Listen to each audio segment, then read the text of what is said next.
Okay, all right. Hey, welcome back to another episode of the Sledder Cast podcast. We are we're still at the Boise, Idaho snowmobile show that Snow West puts on. It's late into the evening, but there are still a lot of people roaming through the doors over there. And it seems like Snowmobile Stoke is pretty decent here over here in Boise, in your neck of the woods. Yeah, we just need snow. Just need some snow, right? Yep.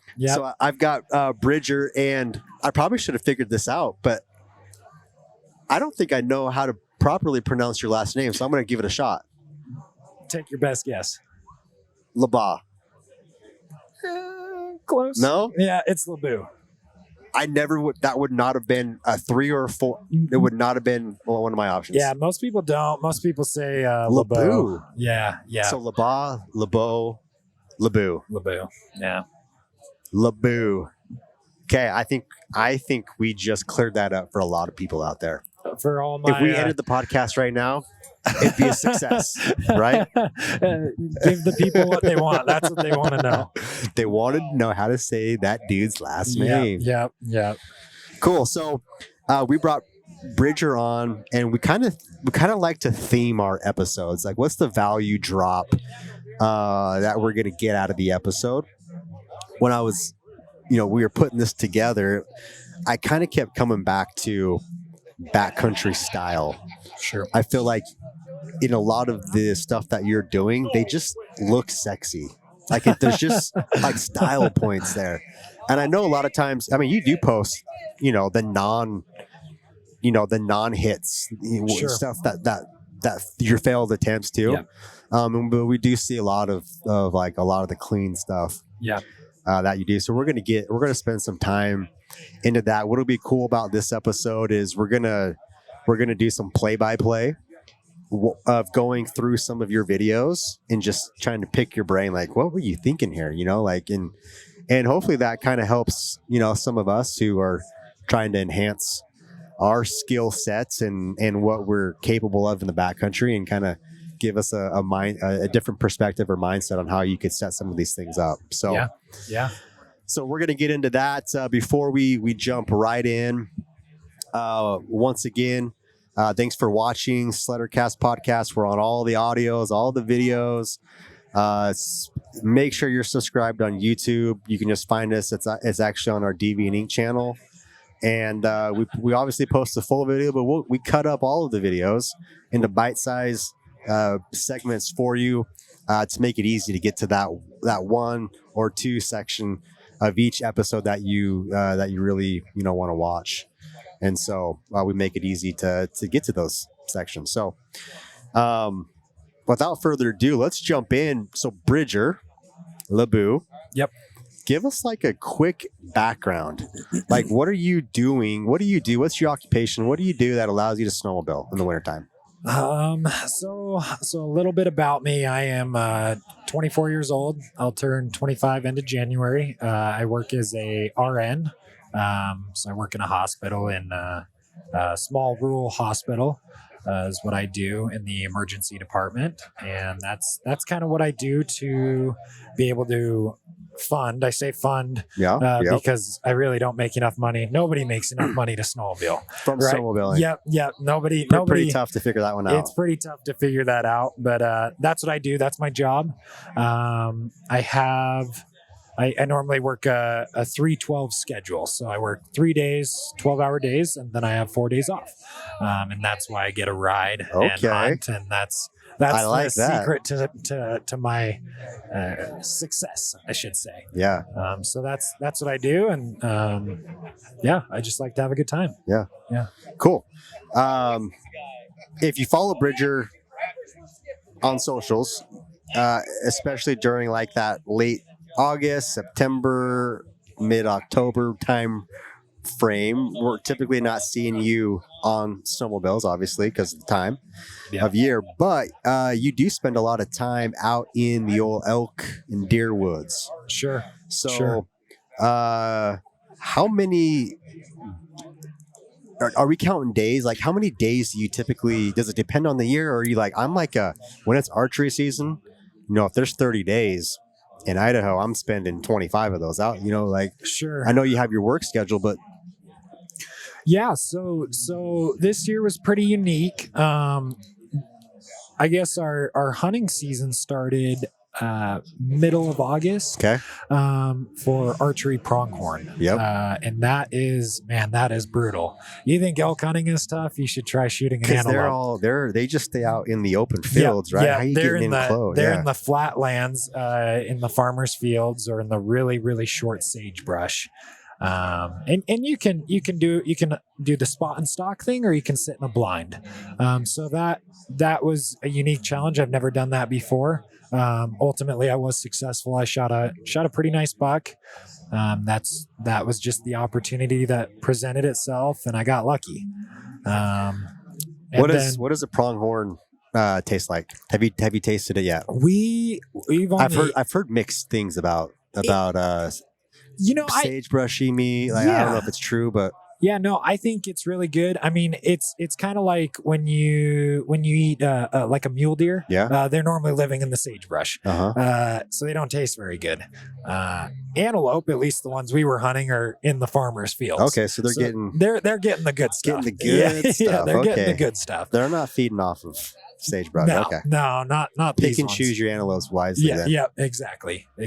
So yeah, I was successful. It was brutal. It was a grind. Yeah. Antelope, their eyesight is incredible. They see to the extent that we would see looking through like 8 or 10 power binoculars. Wow. Which is wild. At least that's what I've been told. Yeah. And that's what I experienced as well. So trying to army crawl through the stubble or whatever it may be, or if there's a little rise in a hill or something like that, things look flat out there, but they are not flat. There's little rolls.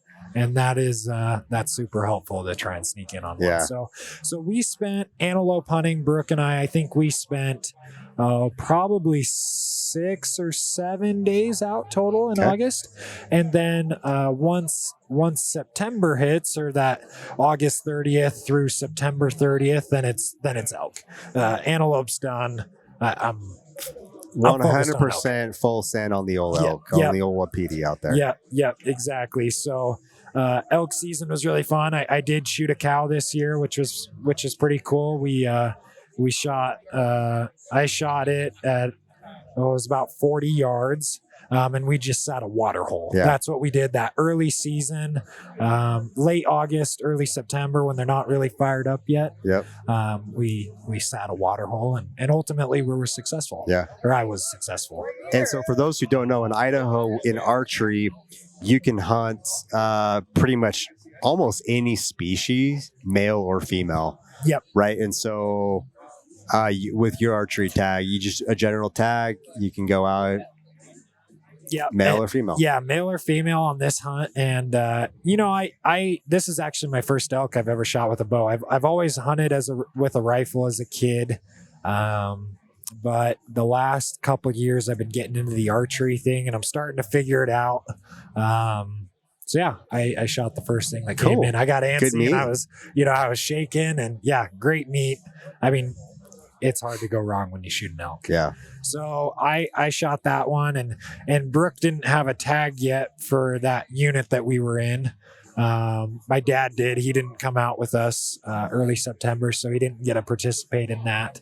But then we, tried to shoot one for my dad and Brooke, and we weren't successful. The rut this year was kind of interesting. It wasn't really a rut. The elk weren't fired up, and man, when you're trying to sneak in on an elk in the forest, it's tough. It's brutal.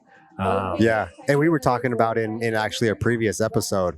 I mean, I think the success rate, archery elk is like 10-11%. I think statewide that's probably about what you're at. It's tough. So if you think about 10 to 11%, let's just say 10 harvest rate, that would mean the single person could hunt for 10 years and only shoot one elk. Yeah, that's right? how the math works, right? That's brutal. Like, it's tough. But the thing about it is you don't feel like the other 90% is failed or lost time. Yeah. You still, yeah. I mean, so No, it will push you to your limits hunting. Yeah. Whatever it may be, but elk and antelope with a bow, man, that's a mental game as well as physical, but it's fun. So anyways, yeah, fast forward through September, we spent a lot of days out, and then October hits, and that's kind of the general rifle deer season. Yep. And we hunted quite a bit. Ultimately we all shot deer. I say all, me, Brooke, and my dad, we all shot deer, and that was pretty fun. That was exciting. We put a lot of time in, and I'm already looking forward to next year, because every year that you hunt, you kind of get this idea on what you want to do next year. Yeah. Right. It's the same thing with any sport or hobby. You just you're like, man, what could I have done better? What could I improve on so that I'm successful? Your knowledge base increases just a little bit. Oh, dramatically. Or if you're hunting a new area, you're like, no, I don't want to go back to that area. I want to go focus on this. Or I want to focus on this aspect. Or maybe if I would have hiked in a little bit further on this ridge, I could have seen this, or, whatever it may be. Your knowledge base grows immensely. Yeah. And then November hit. Yeah. Moving kind of through the season. November hit. I helped a buddy shoot an elk. I guess in September, my good friend Jeff, I helped him shoot an elk. That was pretty cool. We did this helicopter elk hunt, man. My goodness. It was brutal. Remote, man. Helicopter to remote or what? Yeah, so helicopter to remote, and then we had like a 3,500 foot vert climb, just straight up the mountain, and that helicopter couldn't drop you guys off on top, or what? No, it couldn't, unfortunately. But yeah, that was cool, super cool, and yeah, November helped a buddy shoot an elk, and then Brooke shot a deer the week after that, and now we're here. Yeah, now it's snow mode. Yep. So we just need the snow. Yep. It's gonna come though. Yep. I mean, yeah, you get through hunting season, you're like, all right, it's time to snow. Yep. Let's get this going. Yeah. So we're gonna kind of transition into that snowmobile, but backcountry style. So sure. Like I said in the intro, okay, if you're not following Bridger, like hop on the gram and give him a follow. The stuff that he does with a snowmobile, there's just so much hang time. Yeah. Are you like getting halfway through the alphabet up there, or like I'm thinking, you counting to like 12, 15? Yeah, I'm thinking, man, this is either going to be really good or really bad. Is what I'm thinking. What are you thinking? Yeah. Yeah. So when did you first start, quote unquote, sending it? Like, have you always just been a sender? No, what's. Oh, I'll save that for the end. I'll save part of that for the end. Okay. Something that people don't know about me. Okay. I would say my biggest season was right after I graduated college. You finish school and you're like, oh man, I'm gonna go buy a new sled. I'm gonna go buy a new truck. Like, oh, life's gonna be good. Because I was riding this clapped out 2017 Axis, and it had.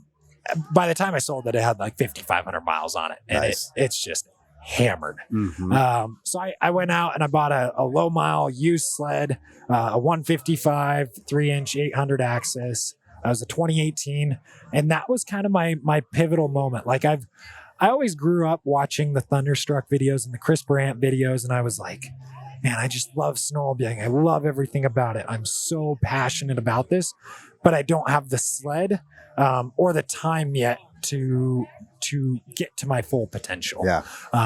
But yeah, I mean, as a kid, you're watching the Rasmussen videos and you're watching the Brandt videos, and you're like, oh man, what would it be like? Yeah. Like, that is my dream, So once I had maybe some of the keys to success, the time and the money. I'm not rich by any means, but you get out of college, you start making some money. I was able to buy a nice sled, and that was kind of the season that turned me from a good rider to, I don't want to say a great rider. I don't see myself as a great rider. I see myself as a rider who improves every year. Yeah. And that was quick improvements. Yep. That was the change. That was the turning point where things things just went well for me. And I met some people. I met Brent Little that year. And speaking of Brent, where are you, man? Yeah, where are you, dude? We got a seat saved for you. I know. He shot me a Had a text, and I mic. was like, "Where are you, dude?" He's got a long drive to get here, which is maybe that's part of it. But yeah, I was able to ride with Brent one day, and Bluebird Day, fresh snow, just epic. And that was the day that I started learning the aired out reentries. He was kind of the guy who was like, dude, you got to try this. And I remember like flipping over backwards, and just not really getting it, not understanding it. But I was like, man, this is really cool. And that was actually interesting because he hurt himself that day on this it's the trail, but it was kind of a drop off, and he went a little deep and kind of messed up his neck a little bit, and he was out for the season. So I never really got a ride with him that year, and the next year I never really got a ride with him. And then this previous year on the Matrix, I was able to ride with him quite a bit, and he's an incredible rider. Yeah, incredible rider. So I remember a few years ago, back, you didn't see a lot of like continuous bow ties. Like at least people weren't filming them. Sure. And I remember that's what first caught my attention. I saw him. I think he was on like a 175 or just like some long track. Yeah. And he was like, bow tie, just stringing them together on this beast. And I was like, that's pretty cool, man. Yeah. Yeah, man. He's got style. The dude is incredible. I mean, he's like a white-tailed deer. He's just all over the place, bouncing around. He's crazy. That. Love it. Absolutely love it. So he was pretty pivotal in the aired out reentry. Another person that was pretty pivotal was Jaden Ballard, Core Freshies. I got to ride with him. I've ridden with him a couple times, and he's the guy who taught me the hop over. That was nobody really ever taught me the bow tie. I kind of figured that one out myself, but I will say Jaden taught me the hop over, and Brent taught me the aired out reentry. Yeah, those are the two people who were crucial in that thing. So props to them. Yeah, for sure. Just having conversations like this throughout the podcast, one thing I've picked up on is there's mentors in the space. If you're willing to put yourself out there in the snowmobiling space, there are mentors to be had. Like, like people are pretty cool that way. Sure. So and mentors everywhere from beginning steps to, hey, I'm a good rider, but I can't figure out how to do this maneuver, or I can't figure out where do you hop at? Do you actually hop? Do you hop? Sometimes you do, sometimes you don't. So it's having somebody show you or just get the wheels turning, maybe it helps you so much. So much. So that's kind of the pivotal change was when I bought that sled right out of college. That would have been 3 seasons. I guess this will be my 4th season out of school. So 3 or 4 seasons ago. So if we were to put like a number on, because you've kind of casually told us some of the key pivotal moments for you, but if we were to just kind of put a number like, hey, these 3 things are looking back on those 3 or 4 years, these 3 things were like the biggest things that made the biggest difference for my progression. Sure. I would say one of them is a quality sled that's not hammered. Sled. A capable, reliable pull and go sled where you're not fighting it all the time. Because man, when you have issues on the mountain, it is the worst. You go to start your sled and it doesn't start. Oh, your heart just sinks and you're like, oh, I'm done for the day. So that's crucial. Okay. So a capable sled, number one. Capable sled, whether you ride Cat, Polaris, Skidoo, Lynx, I don't care what you ride. If it's reliable, it runs good, and it's a 155, that's the ticket, in my opinion. Yeah. So that's crucial. Time is huge. Time with any sport or hobby or whatever you do. If you're not able or don't have the time to put in, you're not going to be successful. Yeah. And that's just the nature of it. Money can't buy you time. Well, maybe it can buy you time, but time is priceless. Yeah. You know, and you need that time on a sled to get good. So, and then third thing is physical fitness. That's huge, super huge. I'm not the most fit guy. Nobody is unless you're Caleb Kosturki. Yeah. But having that cardio worked up and just being able to hang on throughout the day, that's huge. Yeah. Huge. So, to wrap that up, fitness, cardio, I would say is the biggest one. Capable sled, and then just time, practice. Sure. Yeah. Yep. Those are the three things that are huge. Yeah. Huge for me.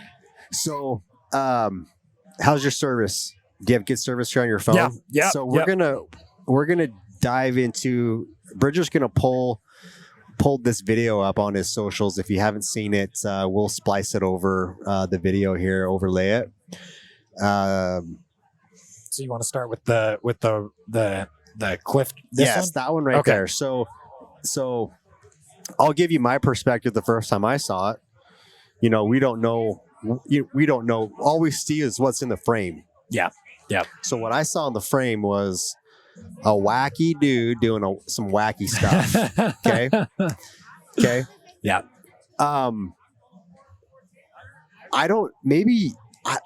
It just seemed like there was some very high consequence, and you were doing some very playful stuff above some very high consequence. And then you were like, all right, time for me to just, I'm done with this spot. I'm just going to like bunny hop off this cliff, turn my sled on its side, barely almost puncture myself on a tree, and then just ride it out. Yeah.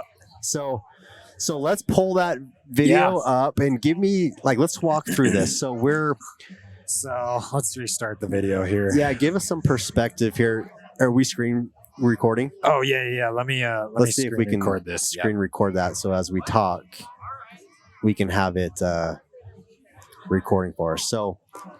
So going into it right there, I mean, it's so hard. So this was my second try at this little maneuver here. Okay, so first try, what happened? So first try, very similar If thing. you hold right there, will it stop the video? Yeah, let's do that. So start over. Oh, yeah. And I think if you just put your finger on it, it will... perfect. Nope, I love it. It'll pause for us. Okay, here we go. So going into this kind of a scenario, my first thing, my goal was to do a hop over on top of the rock, come back out the way it came. You call it a rock, but it's a cliff. It looks like a cliff in the frame. Not so much a cliff, more of a rock. Well, I mean, there's a drop off there for sure. There's definitely a drop off. Yeah. So my first one going into it, and I never posted it because it just wasn't it wasn't really a fail, but it also wasn't that cool, I guess. So going into it, I kind of did a little hop over, but it wasn't super clean, and I just kind of slid down. I elevated down this. Oh, basically. Right there. Okay. Yeah, right there. Didn't notice that. No. So it was just like, I could do this better. I got this. So I was like, well, get the cameras rolling again, boys. Let's see how this goes. So I took this one just a little bit deeper. The problem with this setup here is there was kind of a rolling knob before. Right here, there's a roll. And then it also kind of rolls. And this is kind of like a little valley right here where I'm trying to do my hop over. Yep. Which the problem with that is, especially on an 850, a stock 850, it's clutched, it's got a cam. That's it.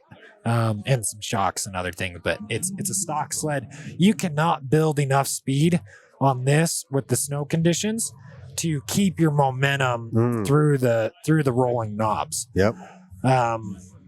So the hop over maneuver is you gotta have momentum. You gotta have some speed. Otherwise, you're gonna do exactly what I did, and it just didn't quite work out the way I wanted it to. Okay. But anyways, fast forward, going into it, not enough speed, and you'll notice that my the track just kind of washes out / spins in the snow versus hooking up because I don't have that and momentum. get your tips up, Getting right? the tips up, Yep. setting the sled, and coming back. So it kind of comes back, but it spun so fast, and I was not in a great position where I'm at. I'm looking down here when I should have been looking uphill. Yeah. Because you always want to look where you go. That's a Chris Brandt thing. Yep. You look where you want to go. So, I mean, I'm just holding on for dear life. So at right this here, point. yeah, okay. So right here, you're just holding on. Yeah, I'm just holding on, and I'm like, well, we'll see how this goes. Okay. So now you've turned this into a bow tie. Bow tie pointed down over the cliff. Yes. Yep. Or the rock, as I call it, I guess. And I stick it, I land it, in that little valley. Yep, in the little valley. And this is so much steeper than it looks. I mean, it's a lot steeper than it, like any video. Yep. So I get my sled up, I kind of do the pin and wiggle. Yeah, the classic pin and wiggle. And I'm looking down there and I'm thinking, was this ever an option to you? Were you thinking no, that wasn't this the was idea. like plan? Yeah, plan way down the list. As Levi Green would say, don't do a plan B, just go with the plan A. Yep. I didn't have a plan B. So I kind of do the pin and wiggle. I'm looking over the edge here and I'm thinking, that's pretty nasty looking. And there's kind of a ledge down here that you don't really want to go over into. So I got myself set up and I just kind of started looking at this other route, and it happened a lot quicker than I thought. When I look at the video, I'm like, why didn't I take some more time to look at this? Yeah. Hey, buddy. So anyways, I set myself up and I just go for it. Go for the panel side hill drop. You know, when you drop into this, you're going to have to panel it and crank it around and land into the mountain right there. Yep. And I'm thinking, how come you couldn't just go? Was there not enough down here? This is flat in the bottom. It's completely flat. You couldn't have. Yeah. So like in the bottom of the frame, it's like a little trail, basically a packed trail. You've got to take that side hill right there. If it would have been just like a straight downhill, right off the top, easy peasy. And that's what you don't see in some of these videos, right? So I'm thinking, let's just go with the side hill drop. I've seen it in some videos. We'll give it a go. Yeah. And I didn't. So hold on. So you've never pulled this maneuver off? Not quite like that. This. Not off something. Okay. I'm not going to say it's so you're learning big, on the fly. You're somewhat learning on the fly from what? Yeah. I mean, you watch some YouTube videos, you're good. Okay. Yeah. It's like, all right. Figure it out. But this was a lot safer than over here. There's a big rock over here that's sticking out. This looked a little better to me, and that tree is pretty. It's a hittable tree. Yeah, hittable. Hittable. So, anyways, I go for it, and I just lay on the pipe as I'm coming into it to get my front end up and also spin the track sideways. Okay. So you land kind of in a side hill. And then I did hold on with one hand. My other one, the tree just kind of ripped me off, unfortunately. And then, there it is right there. It's all up in your stuff. The tree's in it. Yeah, the tree's in my stuff. And then that tree actually tethered me right there. It's kind of funny. So if you watch, if this will load, I guess we'll see. But from the other view, that tree actually tethered me. I wasn't planning on killing my sled. It just tethered me. Jake Larson, love the guy. He was recording this one, and so come around, boom, land, and you can kind of see the steepness of this hill, and it's just flat in the bottom. It's super flat. There's no real great run out, I should say. Like your sled could just stick right in the bottom. You could just nose it right in. Yeah. And that is not ideal. So you're getting out, you take a little peep over the top. Yeah. I like this way a little bit better. Yeah, I'm looking, I'm like, man, that looks like an insurance claim about to happen. I better not go that way. Let's see if it loads here. Here we go. So I'm looking, give give it the look, and I'm thinking, man, this other way looks a lot better because you can kind of see it's flat. I mean, it's so flat in the bottom there, and that's where it was really crucial to just peg it and get the track to spin kind of before you got down there. Yeah. So start to line it up. I'm thinking, oh man, this is either going to be really good or really bad, but I've got some confidence this should work out okay. Our Wi-Fi is not working with us very well right now. There we go. Boom. And I held on with one hand, and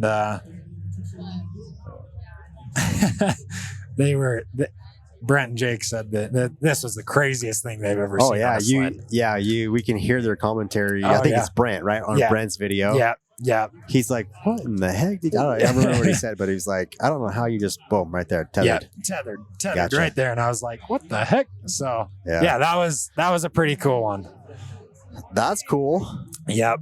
So I'll stop that recording there. Yeah, go to the real quick. We'll see if we have decent service for this one, but this one. We reposted this, and a lot of people were confused as to why you would purposely drive your snowmobile right into a rock, right on top of a rock. Yeah.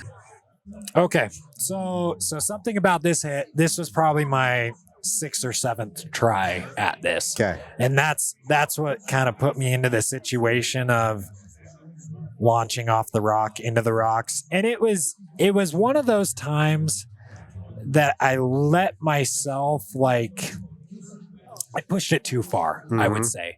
To the point of like I remember Brent and Jake saying yeah, man, is this really worth it? And they told me that a couple times, is this worth it? And I'm like, oh, dude. After hit 4, after hit 5. Hey. Yeah, they were like, hey, maybe you should, not do this. And I didn't listen to them. And that was really dumb, to be honest. It was like, dude, what are you thinking? This is something that could hurt you, right? But I was so stuck on the fact that, man, I got this. Yeah. I can do this. I'm going to launch off this rock, and I'm going to land below these other rocks, and it is going to be the coolest thing ever. So anyways, going into it, I'm thinking these little rocks, man, they launch you. You can take right off of them, and it's pretty hard on your sled. So your track is just sticking on. It's just you're just right against it. Yep, you're just spinning right off of it, and with the angle of the rock, it's gonna toss you the way you want it to go. But you're also rock on sled. There's no snow in that. And I mean, I'm looking down. I'm midair looking down, and I'm thinking, this ain't gonna. This didn't put me where I want it to. Yeah. So were you hoping for it to send you a little bit further? Further down. Down. Yep. Down below the rocks, into my nice little fluffy landing zone. And I had a couple that put me right there, and I just didn't stick it quite right. But it could have been really cool. Yeah. So at that point, I'm thinking ejectocito, because we're letting go. My sled lands in the rocks. It did hit that rock right there. It hit it so hard. I thought my bulkhead was broken. Was it rideable? Oh yeah, I didn't. Nothing. The only thing I broke was, on the Matrix, the little the tabs where the side panel clips into on the front bumper. Yeah, I broke one of those, and that was it. Wow. Yeah, not bad. Trencher's A-arms and Fox shocks, I guess, held up pretty well. There you go. Yeah, it was just one of those hits where I was like, after that happened, I was like, Bridger, what are you doing? Reality check. Yeah. Let's think about this a little bit more before you do that again. And I didn't hit it again. That was kind of my turning point where I was like, okay, is this worth it? Yep. Because everybody wants to get views and everybody wants to be the best. But at what point do you want to do that? Yeah. There's got to be some sort of risk management. Because if that didn't turn out the way it turned out, now you got to deal with potentially, a sled that's not running. You got your boys there who you probably just ruined the rest of their day as well. And then, pulling that thing out. And so, yeah. But you're also pushing yourself, bro. You're trying to get better. And that's by not doing those kinds of things, as long as it's somewhat calculated. Yeah. Like people who want to push themselves, they're making some of those types of decisions, right? Yeah. Yeah. No, it's the nature of the beast. I mean, you gotta, if you want to, I'm not trying to be the best, but I'm trying to be the best that I can be. Yeah. Right. Yep. So you gotta make those decisions. Yeah. What, risk assessment, I guess. Yeah. It's huge. So, I love watching all of your aired out reentries, and we've talked a little bit about those. Brent Little is the one who kind of got you into that. Yeah. If someone wants to figure that out, the aired out reentry, what kind of like mindset, maybe what I know it's hard to do it without like actually being out on the snow. Sure. But if we can like verbally talk through what that aired out reentry is all about, because it looks really good on film, doesn't it? It's so much fun, dude. When you stick one, it's like, and they don't even have to be big, but when you stick one, it is the coolest feeling ever. You're like, did I really just do that? And then you look at your track and you're like, I put that track up there. That was me. Like, oh man, it's rowdy. It's so much fun. So, kind of walking through it. It's all about the setup. The setup has to be good. You got to have some sort of a feature. I really like in McCall, there's pillows, there's rocks. So you end up with like, some snow maybe this tall or so sticking off a rock, and you come into it, and that's your launch pad, I should say. Yep. So you hit that and you just bounce and you coast right over to your landing zone. So you need some sort of a lip, a good in run, some sort of a lip, and then ideally a steep landing that's soft. Yeah. Is what you need. So when I'm thinking of when I'm scoping out a hit, I'm thinking, here's my in run, here's my launch pad. Now where am I going to land? Yeah. Because as cool as it is to go up, you also got to come back down somewhere. Go ahead. Go ahead. Just as you're coming down, I mean, most of your body is taking that hit in the snow, right? Yeah. Like at least your upper. Sure. Right? So that's the biggest thing. You got to have a good landing and something that's not blown out too, because if you hit something 2-3 times, there's a bomb hole and it hurts. Yeah. I had one last year where I kept just trying to get it and I landed in my same track and it hurt. Yeah. It hurt my head. So when you're not doing that and landing, in a track and it's just fresh. Yeah. Describe that feeling. Is it like landing in a soft bedded, fluffy bed of? Yeah, it's rainbows and butterflies and unicorns, man. It's great. Yeah, it's so cush. You don't feel a thing. I mean, you come into it, you hit that launch pad. A lot of times you're going to be pegged just to try and get that track to come around, and you're looking down at where you're landing, and you're like, oh, this looks good. This is going to be good. This is going to be good. And you stick it and you ride it out and you're like, oh man, it's incredible. It's like your first kiss. Yeah. You're like, wow. Maybe your first kiss wasn't as good, but I don't know. It's just we need a headset. In your helmet. Oh yeah. For when you're doing those, so we can kind of get an idea of what you're saying. Oh, it's a lot of woohoos and yeehaws. Yeah, that's for sure. But yeah, no, there's nothing like it. I mean, it is so cool to be able to accomplish a maneuver like that. What would you say is like you're not brand new to backcountry. You can get around in the backcountry and do those things. You're just not hitting some of these features. You're not sending it like this. Yeah. Where would you say this aired out reentry as far as like skill level? Or like, is it something that like an intermediate backcountry sledder can kind of pick up? Oh, sure. And what is it? Is it once you do it once? Is it like, oh, everything just clicked right there, Yeah. and it's stuck in the brain? Yeah. And so now when I do it again, I don't have to relearn everything. Everything just stuck. Is that Sure. kind of what it's like? Sure. It's I love hunting. I talk about hunting all the time, but man, when you shoot your first elk or your first deer and you're like, I can do this. Yeah. Like, I got this. Or you land a job or whatever it may be, some sort of pivotal moment in your life that you've been working really hard towards. If you can do it once, you can do it again. Yeah. It's an incredible feeling.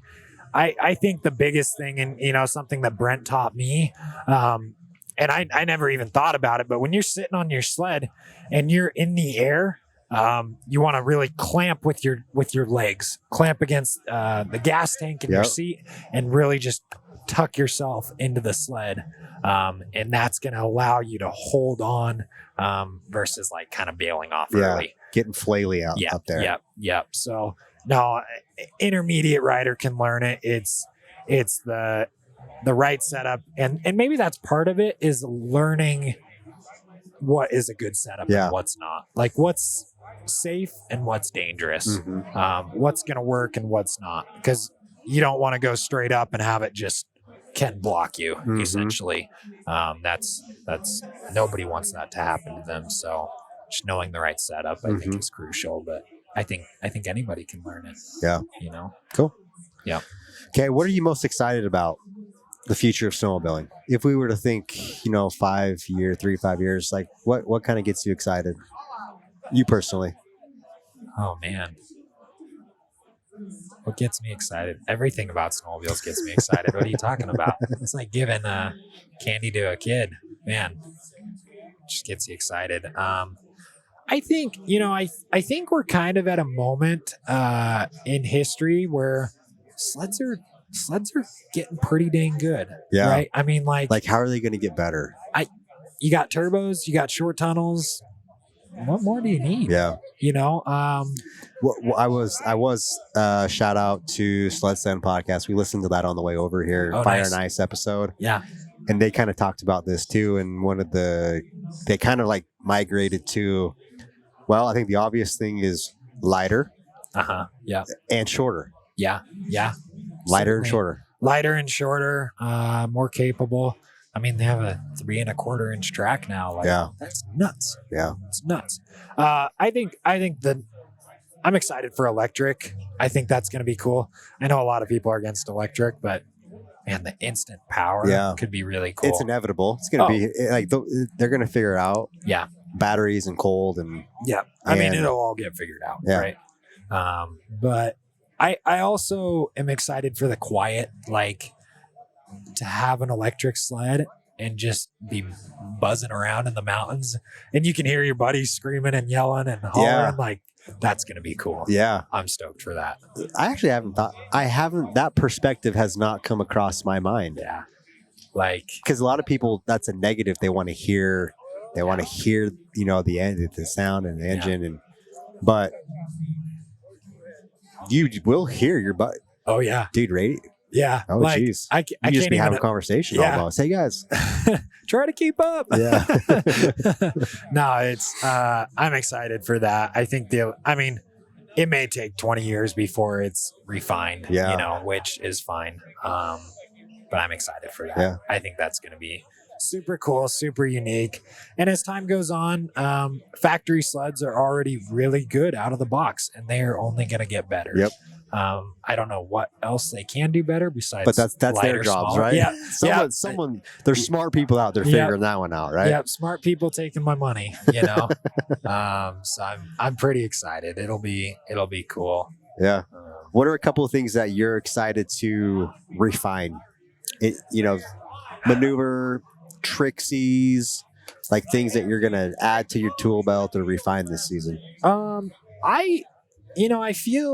I feel really good with bow ties. Bow ties there's a lot of times where you don't really need to do a bow tie. It's just fun. Yeah. You know, 90% of the bow ties I do are just fun. Yep. It's just having a good time. I feel like I'm getting the hop over down, but that is one of the most beneficial maneuvers in my mind.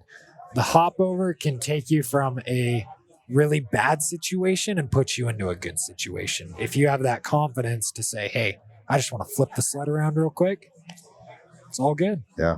And a lot of guys, most people can't do a hop over, Yeah. right? So refine the hop over in various different scenarios and situations. Yeah, and scenarios where you're puckered and you're like, I'm either going to total my sled or I'm going to make it out of here okay. That's when it matters. Yeah. That's when you want to be able to do a good hop over. Yeah. Make it clean. I like it. Well, we're gonna hold you to it. We're gonna see some videos. Well, we'll see some of videos. some cool hopovers. Hopefully some cool ones, right? Yeah. Cool. So this leads us to our lightning round, where we ask you 2 questions, the same questions we ask everybody. First one, you've got your brand new sled. Let's be specific. What specific sled do we want to talk about here? So I'm going either 2024 Polaris Boost Chaos 155 or 9R Chaos 155. For an all-around sled, I'm between those two. Okay. I don't know what's going to be best, but either one would be great. So let's do that. Top 3 things I'm doing.